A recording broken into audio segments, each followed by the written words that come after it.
مجھے کبھی نہیں مرنا ہے سننے میں شاید کچھ عجیب سا لگتا ہے، لیکن ہمارا جو لائف سٹائل ہے اسے دیکھ کر یہی لگتا ہے کہ جیسے ہمیں کبھی نہ مرنا ہو، اللہ سے نڈر ہو کر، موت سے بے خبر ہو کر، آخرت سے انجان جس طرح اپنی زندگی ہم گزار رہے ہیں، تو شاید ہمیں لگتا ہے کہ موت نام کی کوئی چیز ہے ہی نہیں۔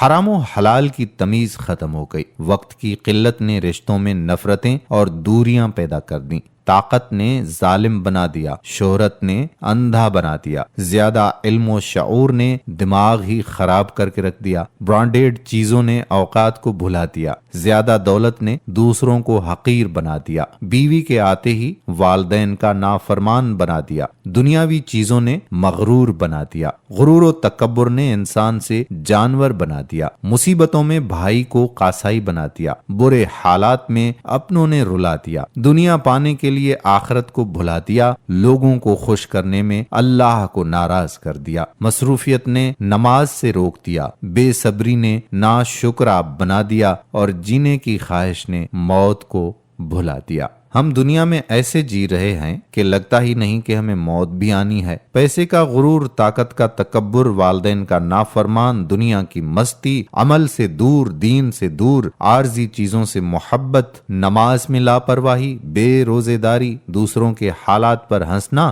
حرام کمانے کو ترجیح دینا، یہ سب موت سے بے خبری نہیں تو اور کیا ہے؟ جن چیزوں پر آج اتنا تکبر کرتے ہو، کیا یہ ہمیشہ تمہارے ساتھ رہنے والی ہیں؟ کیا تم انہیں اپنے ساتھ لے جاؤ گے؟ کیا روز قیامت یہ تمہارے کام آئیں گی؟ نہیں، ایسا کچھ نہیں ہونے والا۔ آج جو کچھ تم دنیا میں کر رہے ہو، یاد رکھو اس کا پل پل کا حساب تم سے اللہ لے گا، اور جس موت سے تو بے خبر جی رہا ہے، ایک پل میں تجھے اپنے ساتھ لے جائے گی۔ آج انسان ہو کر انسان پر ظلم کرتا ہے، اس کو ذلیل و رسوا کرتا ہے، اس کو حقیر سمجھتا ہے، اس پر لعن تان کرتا ہے، دوسروں کی موت پہ ہنستا ہے، یتیموں اور مسکینوں کو دھکے دیتا ہے۔ کیا تو یہ سمجھتا ہے کہ یہ وقت ایسے ہی رہنے والا ہے؟ کیا تو سمجھتا ہے کہ موت بس دوسروں کو ہی آنی ہے؟ کیا تو سمجھتا ہے کہ ان سب کا حساب تجھے نہیں دینا ہے؟ تو سن، اللہ کی قسم، تجھے موت آنی ہے، اور ایک دن تیرا نام و نشان اس دنیا سے مٹ جائے گا، اور جن چیزوں پر تو مان کرتا ہے وہ سب کچھ یہیں رہنے والی ہیں۔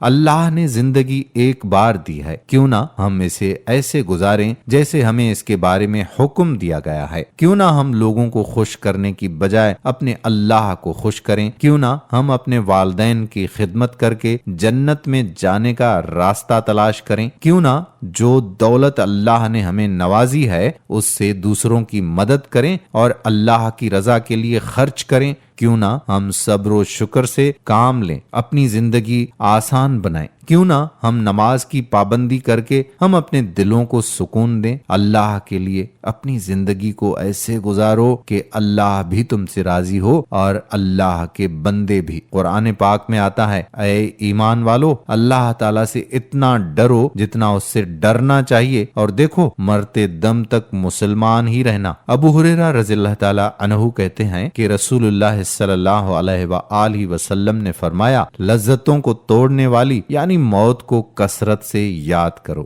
موت کی یاد اور اس کا تصور انسان کو دنیاوی مشاغل سے دور اور معصیت کے ارتکاب سے باز رکھتا ہے، اس لیے بکثرت موت کو یاد کرنا چاہیے اور اس کے پیش آنے والے معاملات سے غافل نہیں رہنا چاہیے۔ دوستو، ہم امید کرتے ہیں کہ ہماری کوئی بات آپ کو بری نہیں لگی ہوگی۔ اگر ویڈیو پسند آئی ہو تو آپ سے یہ گزارش کرتے ہیں کہ اس ویڈیو کو لائک بھی کریں، شیئر بھی کریں، اور نیچے دیے گئے کمنٹ باکس میں اپنے کمنٹس بھی ضرور تحریر کریں۔ اگر آپ نے ابھی تک ہمارے پیج ہماری آواز کو لائک نہیں کیا تو پیج کو لائک کر کے سی فرسٹ کر دیں، اور ہمارے یوٹیوب چینل ہماری آواز کو بھی سبسکرائب کر کے بیل آئیکن کو پریس کر لیں، تاکہ یہاں پر جتنی بھی ویڈیوز اپلوڈ ہوا کرتی ہیں ان کا نوٹیفیکیشن آپ کو بر وقت ملتا رہے۔ آنے والی ویڈیو تک آپ کا میزبان قادر بخش کلہوڑو آپ سے اجازت چاہتا ہے۔ اللہ حافظ۔